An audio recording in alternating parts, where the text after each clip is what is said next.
The story of Othello.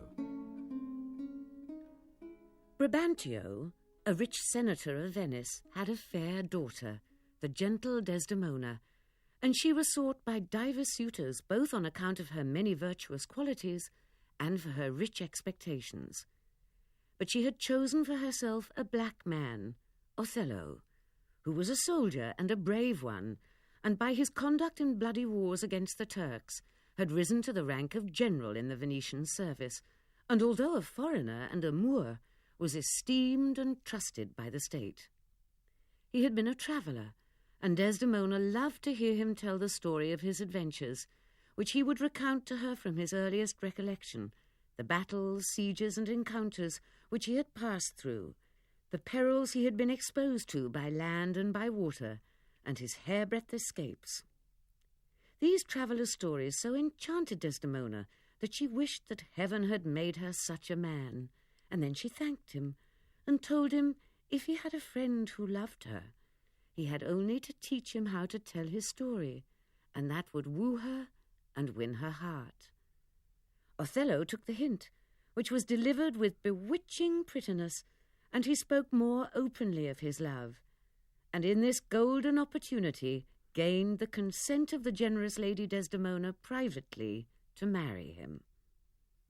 Neither Othello's colour nor his fortune were such that it could be hoped Brabantio would accept him for a son-in-law.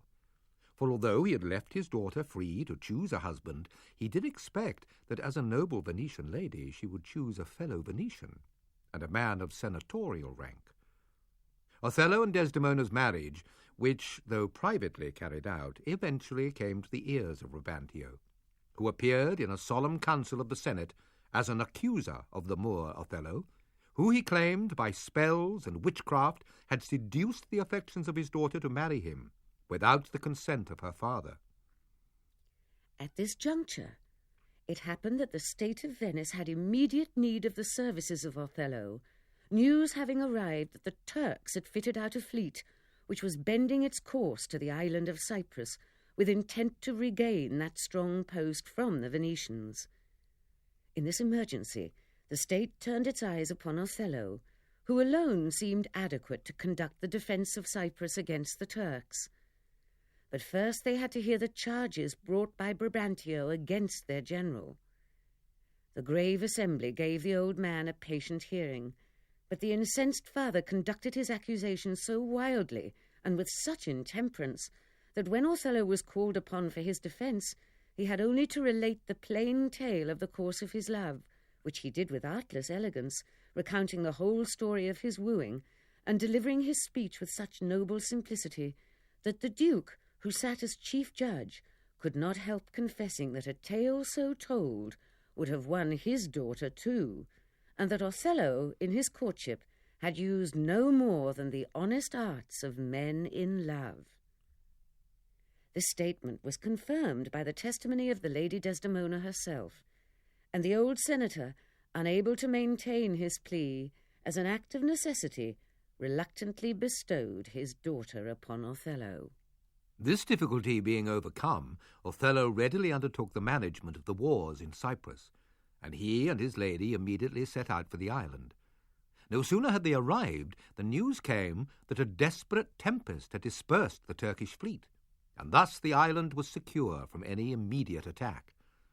But the war that Othello was to suffer at the hands of a personal enemy was far more dangerous and proved far more deadly than anything that could have been inflicted by strangers or infidels. And our story now takes a sad and desperate turn. Among all the general's friends, no one possessed the confidence of Othello more entirely than Cassio, a young Florentine soldier, of pleasing address, handsome, eloquent, and a great favourite with the ladies. Exactly such a person as might alarm the jealousy of a man advanced in years, as Othello was, who had married a young and beautiful wife. But Othello was as free from jealousy as he was noble, and as incapable of suspecting anyone as of doing a base action. He had employed Cassio in his love affair with Desdemona as a sort of go-between in his suit, so that no wonder, if next to Othello himself, the gentle Desdemona loved and trusted Cassio. Nor had the marriage of this couple made any difference in their behaviour towards Cassio. He still frequented their house, and Desdemona and he would spend many hours together talking and laughing, as in the days when he went a-courting for his friend. Othello had lately promoted this same Cassio to be the lieutenant, a place of trust and nearest to the general's person. This was to prove the most disastrous mistake of Othello's life, for it gave great offence to Iago, an older officer who thought he had a far better claim to the position than Cassio, whom he ridiculed as being a fellow fit only for the company of ladies, and who knew no more of the art of war than a girl. This Iago hated Cassio, and he also hated Othello, for apart from having promoted Cassio, he had an unjust suspicion that the Moor was too fond of his wife Emilia. From these imaginary provocations, the plotting mind of Iago conceived an evil scheme that would involve both Cassio, the Moor, and Desdemona. Iago was artful and had studied human nature deeply, and he knew that of all the torments which afflict the mind of man, the pains of jealousy were the most intolerable and had the sorest sting. If he could succeed in making Othello jealous of Cassio, he thought it would be an exquisite revenge, and might end in the death of Cassio, or Othello, or both. He cared not. The arrival of the general and his lady in Cyprus, meeting with the news of the dispersion of the enemy's fleet, made a sort of holiday in the island. Everybody gave themselves up to feasting and making merry.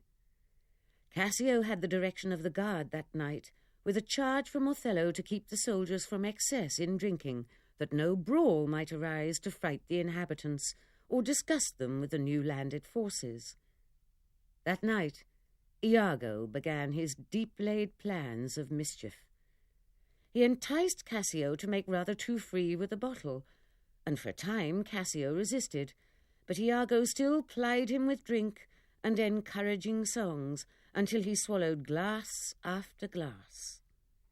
At last, the drink which he put into his mouth stole away his brains, and upon some provocation given him by a fellow whom Iago had set on, swords were drawn, and Montano, a worthy officer, who interfered to appease the dispute, was wounded in the scuffle. The riot now began to be general, and Iago, who had set on foot the mischief, was foremost in spreading the alarm, causing the castle bell to be rung. The alarm bell awakened Othello, who, dressing in a hurry and coming to the scene of action, demanded to know the cause of the trouble. Iago, pretending a great reluctance to accuse Cassio, but, as it were, forced into it by Othello, who insisted to know the truth, gave an account of the whole matter in such a manner as, while he seemed to make Cassio's offence less, did indeed make it appear greater than it was. The result being that Othello, who was a strict observer of discipline, was compelled to take away Cassio's position of lieutenant from him. Cassio, whom this misfortune had entirely sobered, now lamented to his seeming friend Iago that he should have been such a fool as to transform himself into a drunken beast. Iago, affecting to make light of it, advised him to apply to the lady Desdemona to mediate for him with her lord, for she would readily undertake a good office of this sort, and set Cassio right again in the general's favour. A good piece of advice from Iago, if it had not been given for wicked purposes, which it will after appear. Cassio then did as Iago advised him, and made application to the lady Desdemona, and she promised Cassio that she should be his solicitor with her lord. She immediately set about this in so earnest and pretty a manner that Othello, who was mortally offended with Cassio, could not put her off. When he pleaded delay, she showed how penitent and humbled poor Cassio was, and when Othello still hung back, she rebuked him, saying, "What, my lord, that I should have so much to do to plead for Cassio, that same Cassio that came a-courting for you? I count this but a little thing to ask of you. When I mean to try your love, indeed, I shall ask a weighty matter." Othello could deny nothing to such a pleader, and only requesting that Desdemona would leave the time to him, promised to receive Cassio again in favour. Now it so happened that Othello and Iago had entered the room just as Cassio, who had been imploring her intercession, was departing at the opposite door, and Iago, who was full of cunning, said in a low voice, as if to himself, "I like not that." Othello took no great notice of what he said at the time, but after Desdemona was gone, Iago, as if for mere satisfaction of his thought, questioned Othello whether Cassio, when Othello was courting his lady, knew of his love. To this the general answered in the affirmative, adding that Cassio had gone between them very often during their courtship. Iago knitted his brow, as if he had got fresh light on some terrible matter, and cried, "Indeed?" This brought into Othello's mind the words which Iago had let fall upon entering the room on seeing Cassio with Desdemona, and he began to think that there was some meaning in all this, for he deemed Iago to be a just man, and full of love and honesty. He then prayed Iago to speak what he knew, and to give him his worst thoughts and words. Iago, as if in earnest care for Othello's peace of mind, besought him to beware of jealousy, and with great art did this villain raise suspicions in the mind of the unguarded husband. He told the Moor that he was glad that Othello was slow to believe ill of his lady, and that he understood that he would need proof before believing her dishonest. But he begged him to observe her behaviour well when Cassio was by, and then he artfully insinuated that Desdemona had already deceived her father in marrying with Othello. Othello was much moved with this argument, for if she had deceived her father, why might she not also deceive her husband? And although he assumed indifference, he was really shaken with inward grief at Iago's words, and begged him to go on. Iago did so with many apologies, but advised Othello to put off his reconcilement with Cassio a little longer, and in the meanwhile to note with what earnestness Desdemona should intercede on his behalf.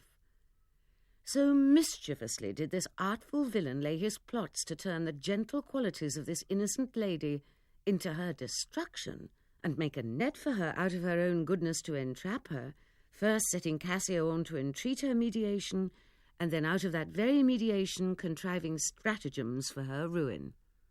From the moment his conference with Iago ended, the deceived Othello never again tasted contentment of mind.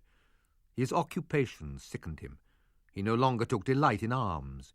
His heart, that used to be roused at the sight of troops and banners and battle array, now seemed to have lost all that pride and ambition which are a soldier's virtue. All his old joys forsook him. Sometimes he thought his wife honest, and at times he thought her not so. Sometimes he thought Iago just, and at times he thought him not so. Torn to pieces with these distracting thoughts, he once laid hold on Iago's throat, demanding proof of Desdemona's guilt. But the cunning Iago had thought of this as well. He asked Othello if he had not sometimes seen a handkerchief spotted with strawberries in his wife's hand. Othello answered that indeed it had been his first gift to her. "That same handkerchief," said Iago, "did I see Cassio wipe his face with." It was a masterstroke, the proof that Othello needed. "If it be so," now said Othello, "I will not rest till a wide revenge swallow them both. Cassio shall be put to death within 3 days, and for that fair devil my wife, I will devise some swift means of death for her as well." Of course Desdemona had never given such a present to Cassio, nor would this constant lady ever do such a thing. But the wicked Iago had made his wife steal the handkerchief from Desdemona, under pretence of getting the work copied, but in reality to drop it in Cassio's way where he might find it, and give a handle to Iago's suggestion that it was Desdemona's present to him. Othello now pretended he had a headache, and desired Desdemona to lend him the handkerchief spotted with strawberries to hold to his temples. But Desdemona did not have it with her, because of course it was stolen. Othello rebuked her, saying, "This is a fault indeed. That handkerchief was given to my mother by an Egyptian woman who was a witch. She told my mother that as long as she possessed it, she would be amiable, and my father would always love her. But if she lost it, or gave it away, my father's fancy would turn, and he would loathe her as much as he had formerly loved her. She, dying, gave it to me, and bade me, if I ever married, to give it to my wife. I did so. Take heed of it, and make it your most precious possession. On hearing this, Desdemona was ready to die with fear, for she plainly perceived she had lost the handkerchief, and with it, she feared, the affections of her husband. So she tried to divert Othello from too serious thoughts, and cheerfully told him she saw all his talk about the handkerchief was only to put her off from her suit about Cassio, whom she went on to praise, till Othello, in perfect distraction, burst out of the room. Then Desdemona, though unwillingly, began to suspect that her lord was smitten with a terrible jealousy. Later that day, Othello and Desdemona met, and he accused her more plainly of being unfaithful and of loving another man, but he did not name whom. And Othello wept, and Desdemona said, "Alas, the heavy day! Why do you weep?" He replied that he could have borne all sorts of evils with fortitude, poverty, disease, and disgrace, but her infidelity had broken his heart, and he called her terrible names, and wished she had never been born. And when he left her, this innocent lady was so stupefied with wonder at her lord's untrue suspicion of her, that a weight-like sleep came over her, and she retired to bed, and soon fell into a slumber.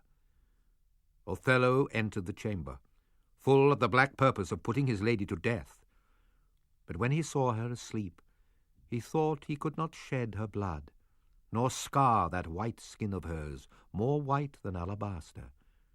But then again he was resolved she should die, else she should betray more men as she had done him.